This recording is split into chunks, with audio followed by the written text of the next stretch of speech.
Hello Israel, it's me, Red Planet, coming to you once again with another video. No rights to the video or music, excuse me, strictly for educational purposes only. Let's listen to Cat Williams speak about the Anunnakis, and we know the Anunnakis is nothing but the fallen angels. But anyway, we're going to hear what he has to say. Some very interesting information. Let's get into it, Israel. See what Cat Williams said. And dropping knowledge bombs that will leave you stunned. Even Tesla says that this is where he came to get the information. From Nikola Tesla and where he took his knowledge from, to the mysterious device the Anunnaki wear on their wrists, to the real purpose of the pyramids and hidden technologies. People were coming to this region for their information and their knowledge and their things that were forbidden, and these were the highest of human civilization. Let's dive in and uncover what Cat has to share. Holy sh**. Is this weed talk, Joseph? No, this is... So how long have Cat Williams known this information while at one point in time he was a comedian? Why would he want to get into any knowledge or information about the Anunnakis and Tesla? Make you stop and think that how long have you been knowing this information? Why is he just now putting it out there for the world to know about and to hear? Let's get into it and see what's going on. Why was all this information kept from us? Why so long? Why did he wait so long, Israel, to bring this knowledge out? And why now? So legit. Cat Williams makes a compelling argument about the true sources of ancient wisdom, suggesting that the ruins of temples and churches were not merely places of worship, but pivotal centers of education and knowledge transmission. If you were to read like thousands of books about people that knew a bunch of like you start finding out that it's not really about knowing anything, it's about where to go to get the information. So like when we look at all the ruins all around the world, like we're not seeing ruins of colleges and universities and all of that.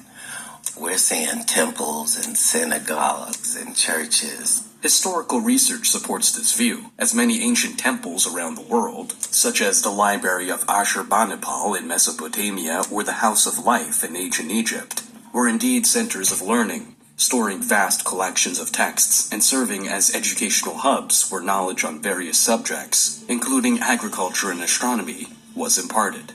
Yet, this brings us to a deeper, more enigmatic question. Where did this information originate? Indeed, priests and scholars of ancient times passed their knowledge on to others. But who were the original custodians of this wisdom? Who were the first teachers? This question probes the very roots of human understanding and civilization. Ancient myths often attribute this knowledge to divine sources or celestial beings. Consider the Sumerians, who credited their knowledge to the god Enki, or the Egyptians to Thoth, the god of wisdom and writing.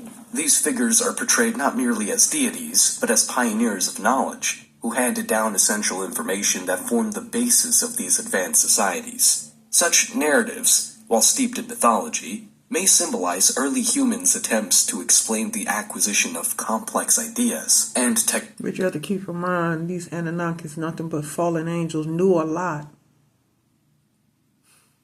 Their information was far above our ancestors. This is why they was teaching our people so many things on how to create different stuff, how to bring in different civilizations into existence. They knew all that, Israel. Also knew how to create humans using their own DNA. All this they knew. Technologies that seemed beyond the reach of ordinary human ingenuity at the time. 100% of the writings across the world, whoever said anything about space or the universe or what was out there, why were all of them correct? It's not even possible. Like, how did they know that Mars was the red planet, and why was it a worldwide fact. Planetarily. Because those that they honor, they worship, the fallen angels taught them that. They know. Fallen angels know. And whoever their commander-in-chief, whoever their higher rank, higher than them, that's giving them all this knowledge and information, that's who's telling them. We didn't come into existence knowing about planet Pluto and Venus and Saturn and Mars and Neptune. We didn't know all that. We were taught that by them. So that's how we knew.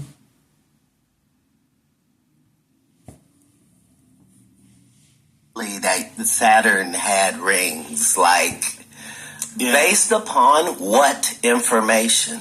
Because nobody worldwide is disagreeing. Expanding on Kat's observations about cosmology, it's fascinating to consider the astronomical accuracy of ancient civilizations. For instance, the Dogon people of Mali have long been known for their detailed astronomical understanding, which includes knowledge of the Sirius star system that is remarkably precise. Scholars have debated how such precise knowledge could have been obtained without advanced technology.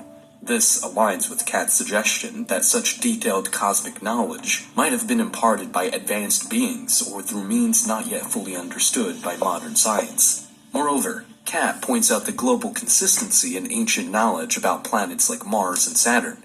This observation can be linked to ancient texts and artifacts. For example, the Sumerians, known as one of the first advanced civilizations, depicted planets in a way that remarkably aligns with modern astronomical data. The Babylonians, who inherited and expanded on Sumerian knowledge, had a sophisticated system of astronomy and could predict celestial events with great accuracy. These instances could suggest that ancient civilizations had access to a now lost compendium of astronomical knowledge. Or perhaps, as Kat implies, they were beneficiaries of knowledge from extraterrestrial visitors. This brings us to an intriguing theory supported by numerous proponents of the ancient astronaut theory, that knowledge of such precision and depth suggests a possible transmission from advanced, non-human sources. This theory, while controversial, is bolstered by the uncanny alignment of ancient knowledge with modern scientific findings. Let's get back to Cat Williams and try to understand where he wants to take us. Even Tesla says that this is where he came to get the information. But if you follow that information pathway, it leads you to this character called Thoth. Switch to the Google Fi Wireless Flexible plan and only pay for the data you use. Get unlimited calls and texts for... And the emerald tablets of Thoth are literally mind-changing and mind-blowing. The discussion between Cat Williams and Joe Rogan touches upon the intriguing and mystical Emerald Tablet, attributed to Hermes Trismegistus, a legendary figure blending aspects of the Greek god Hermes and the Egyptian god Thoth. The Emerald Tablet, also known as the Tabula Smaragdina, is a compact, cryptic text highly regarded in the fields of alchemy and Hermetic philosophy. The Emerald Tablet, also known by its more arcane name, the Tabula Smaragdina, is not just any ancient document. It is a portal to profound truths and alchemical secrets. The origins of this compact and cryptic text are veiled in the mists of time, with the first known appearances in... So a lot of information in the Emerald Tablet that we had yet to understand, or to, or let's say hidden knowledge that we yet know or have known. A lot of information in those Emerald Tablets. Because back then that's what they were using to put out. They didn't have ink and paper, so they used stone to put their information on. And they don't even know how to read it. They don't know how to read it. We do. We can read it, but they don't. They don't know how to read it, Israel. They will Arabic sources. They would love to know what it says. They would love to be able to have one of us interpret on what it says, because they can't read it, on what the Emerald Tablet actually say and its meaning. From the 8th or 9th century. Yet, Its influence rippled through the centuries, captivating the minds of European alchemists during the medieval period when it was translated into Latin. The tablet's opening line, "As above, so below," resonates with an otherworldly wisdom, suggesting a deep correspondence between the heavens and the earth, the macrocosm and the microcosm. This principle of correspondence implies that by understanding the small, we can grasp the mysteries of the large, and vice versa. It beckons us to see the universe as a vast, interconnected web where each part reflects the whole. The content of the Emerald Tablet is a series of arcane aphorisms that hint at the processes of transformation and the unity of all existence. It speaks of the one thing, the primal substance from which all things emanate and to which all things return. This one thing is described as having the power to perfect the imperfect and transform the base into the sublime, a core tenet of alchemical practice. One of the more tantalizing passages reads, "Its father is the sun, its mother the moon. The wind carries it in its belly. Its nurse is the earth." This allegorical language suggests a cosmic process involving celestial and terrestrial forces, a dance of elements that leads to the creation and transformation of matter. For alchemists, this was not merely about turning lead into gold, but about achieving spiritual enlightenment and unity with the divine.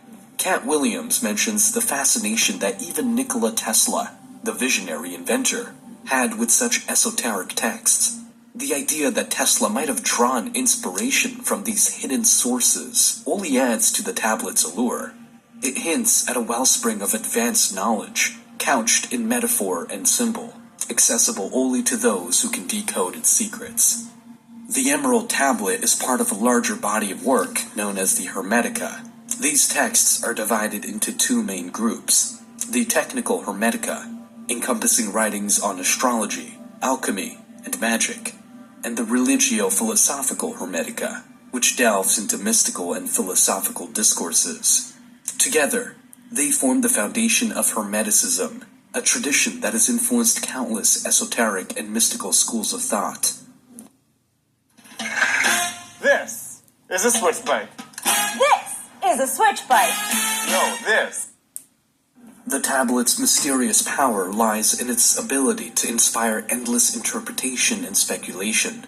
It suggests a hidden path to knowledge, a secret alchemical process that can transform the seeker both materially and spiritually. For those drawn to the occult and the mystical, the Emerald Tablet is a cipher waiting to be unraveled, promising profound insights and perhaps enlightenment. It's given in first person, and that's not possible. The things that are being said are impossible. Enough time has passed, though, that it's not like that. He literally says, hey, there's a spaceship on Earth, and this is where it is. Ever wondered what that necklace Cat Williams was wearing in all those super viral interviews actually signifies? It's not just a striking piece of jewelry. It holds a secret that ties back to ancient and mysterious origins. Cat Williams, in a moment of revelation, shared with Joe Rogan the fascinating story behind his unique necklace, dispelling common assumptions and diving into the realms of ancient lore and forgotten technologies. This is that thing that you see that all the Anunnaki guys that look like a wristwatch, and they always have it, and you're always trying to see what that is. Yeah, what is that? It is it's a compass. It's a time-keeping compass. As Cat Williams and Joe Rogan peel back the layers of ancient mysteries, we are drawn further into the enigmatic world of the Anunnaki and their astonishing technologies. So if it was a time watch to go through in and out of portals, to go to wherever the other civilization that they want to go to, instead of just going through a portal and ending up somewhere that they don't want to go, that was what they had on their wrists was for.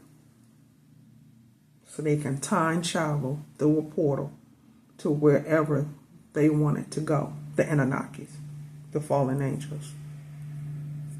That's what he's saying that watch or whatever they had on their arm was for. That what he's wearing on his neck. Anunnaki often depicted That's what that symbolized. Israel. in ancient Mesopotamian carvings are shrouded in intrigue. These deities, revered by the Sumerians, Akkadians, and Babylonians, were said to have descended from the heavens, bringing with them unparalleled knowledge and advanced technologies. One of the most perplexing aspects of See this bracelet right here. Whatever this is, and whatever this is, supposedly supposed to be their time travel. This is supposed to be the key, this bag, to wherever they wanted to go, through the portal, to a different dimension in time, to a different place, time traveling. That's what it's called. of Anunnaki depictions is the enigmatic watch device frequently seen on their wrists. Scholars and enthusiasts alike have puzzled over this artifact, trying to decipher its true purpose. Was it merely symbolic, or did it serve a functional role far beyond our current understanding? Cat Williams suggests that this device was a timekeeping compass, a tool that combined the functions of a clock and a navigation instrument. Imagine possessing the ability to measure time precisely, while simultaneously navigating the vast landscapes with perfect accuracy. Such a device would have granted its bearer immense power and control, allowing them to traverse great distances and return unerringly. The pineal gland has tiny little cilia, hair-like extensions all around it. The Anunnaki themselves are cloaked in mystery. So that they can go through the time travel, through the portal, into whatever dimension they wanted to go through. Just like a time box, a time travel, where you can go in and out of different portals into a different dimension. Somewhere totally different. Ended up somewhere else. Stay for a long time and then come back.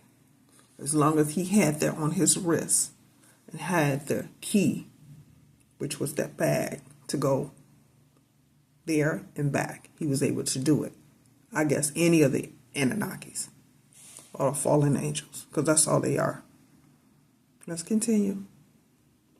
Ancient texts describe them as godlike beings who bestowed civilization upon humanity. They are credited with teaching the Sumerians advanced agricultural techniques, astronomy, mathematics, and even law. But who were they really? Some theories propose that the Anunnaki were Because the fallen angels knew all that. They had that knowledge, that information, that gift, that they were able to teach our people that when they fell. They knew what their gift were. They knew all the things in heaven that they were taught. And this is what they taught the people. Definitely astrology, mathematics, war, and different things that you use in war. They taught our people how to do all that. We didn't know any of that until they came and showed our people how and the ways of using it. extraterrestrial visitors, beings from another world who brought their advanced knowledge to Earth. Others suggest they were highly advanced humans or demigods, their wisdom and technology remnants of a lost epoch.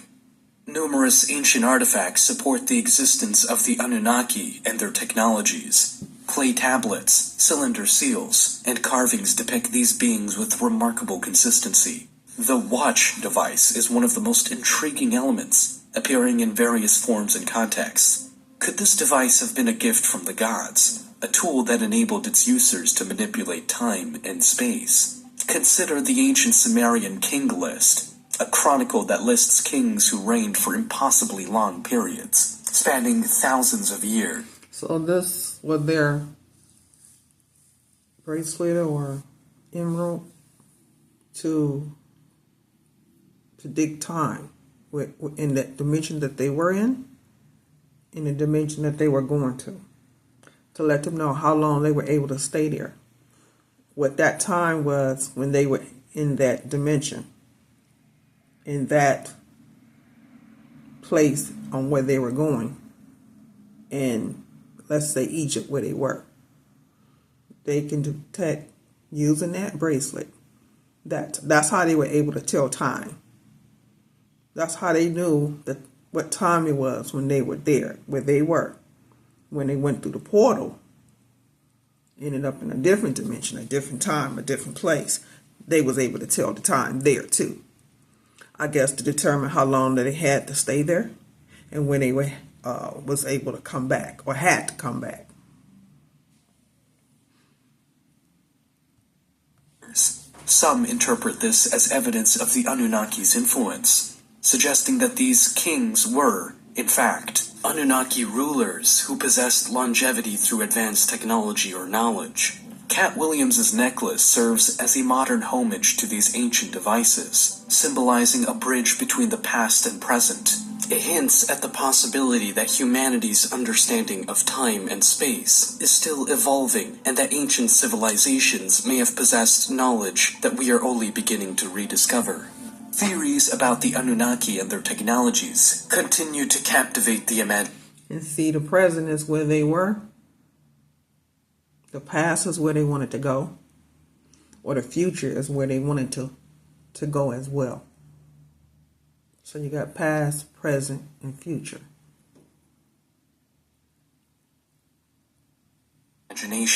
Some researchers believe that remnants of this advanced knowledge can be found in sacred geometry, pyramids, and other ancient structures. These monuments, with their precise alignments and sophisticated construction, suggest a deeper understanding of the cosmos. What if the stories of the Anunnaki are not mere myths, but remnants of a forgotten history? What if their technologies, like the timekeeping compass, hold the key to unlocking new dimensions of understanding? But then, the conversation takes a surprising turn, diving directly into the mysteries of the pyramid. So I often wonder what was in these pyramids that they had built. Whether it was for our people or the Anunnakis. I often wonder in Egypt, what exactly is inside those pyramids? Is it tombs? Is it sarcophagus with pharaohs and their wives in it? Or something far worse? Is it underground tunnels leading to underground civilizations? I often wonder what was in them. And why was it shaped like a triangle?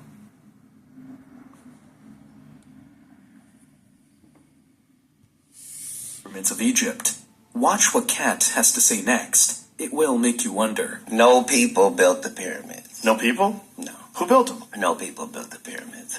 And if you look around the world, you see certain telltale things that let you know that advanced machinery was in usage. This whole thing where slaves are stronger people is a fallacy.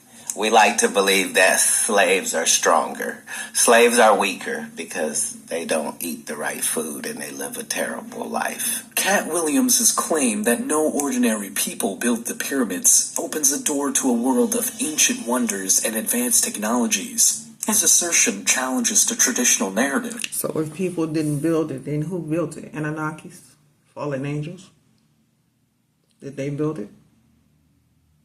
Because if he's saying people didn't build it, who built it? Someone had to. For them to be in existence, someone had to build them. So who built it? Anunnakis. Because the Anunnakis are not people. They're creatures. Fallen angels were angels. So who built it? Someone had to.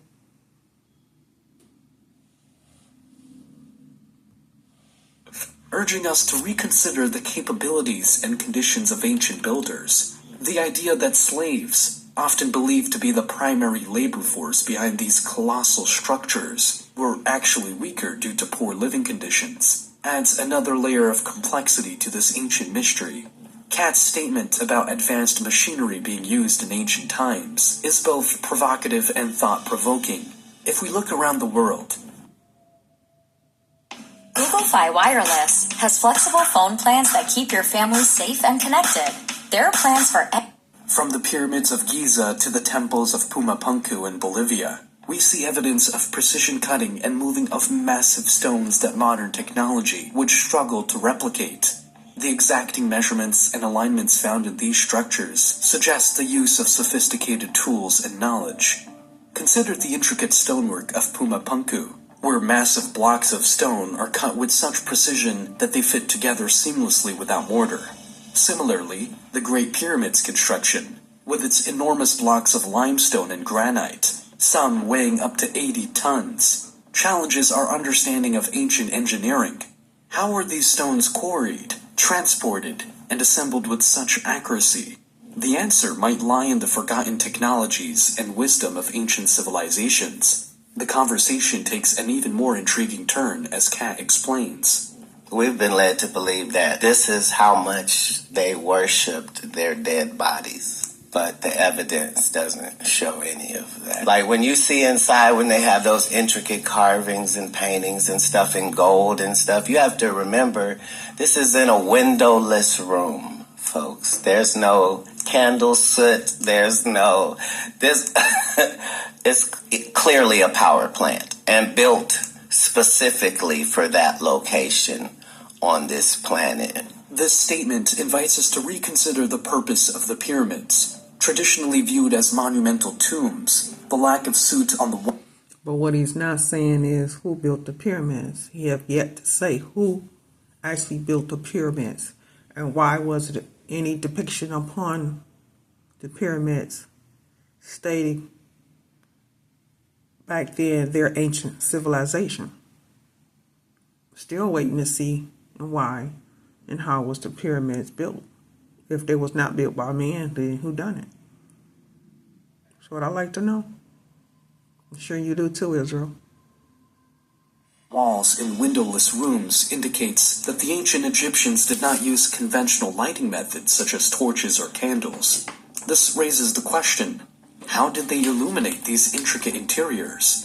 Kat's suggestion that the pyramids functioned as power plants offers a tantalizing alternative. Kat continues. What do you think it was powered by?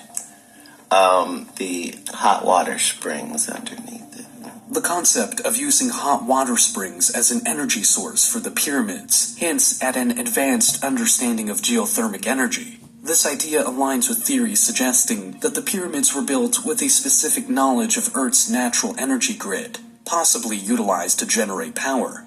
The intricately carved hieroglyphs and paintings inside the pyramids, created without any visible means of lighting, further support the notion of advanced technology.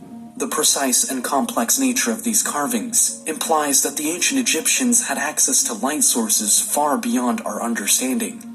This leads us back to the Anunnaki and their supposed advanced technologies. If the Anunnaki did share their knowledge with early humans, it is conceivable that such knowledge included the use of advanced machinery.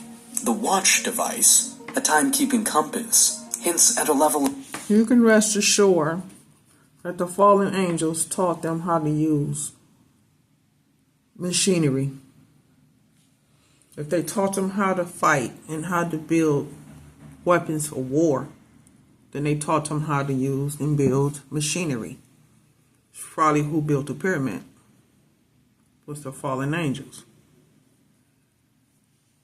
He's not going to tell you that. Or will he? Of technological sophistication that could extend the construction methods and tools. The Anunnaki, known for their supposed mastery over time and space, might have also imparted techniques for manipulating massive stones and achieving precise alignments. The notion of advanced machinery is not limited to Egypt. Around the world, ancient sites exhibit signs of high technology. The stone structures of Easter Island, the megalithic temples of Malta, and the intricate carvings of Angkor Wat all point to a global phenomenon. Could it be that a shared, advanced knowledge once existed, only to be lost or hidden over the millennia? These enigmatic sites, scattered across the globe, challenge the conventional understanding of our ancestors' capabilities. Cat Williams' insights compels us to re-examine historical narratives. If slaves, weakened by harsh conditions, were not the primary builders, then who were? Skilled artisans and laborers with access to advanced knowledge and tools? Or perhaps a more enigmatic answer lies in the involvement of beings like the Anunnaki, whose influence and technologies remain a subject of speculation and wonder. In conclusion, whether we're exploring the Anunnaki, the pyramids, or any of the countless ancient mysteries and hidden technologies, one thing is crystal clear: everything stems from a deeper source, be it the vast expanse of the universe, or an intelligence beyond our comprehension. Something profound underlies our reality and breathes life into it all. I call this source God. Throughout history, across different cultures and civilizations, I'm quite sure the history of the Anunnaki is far advanced than our knowledge of knowing about the Anunnakis and the fallen angels. Expands maybe even far advanced than what we know. I mean, we only know a little about the Anunnakis, but I'm sure it goes way deeper than that. Very deep. Way deep.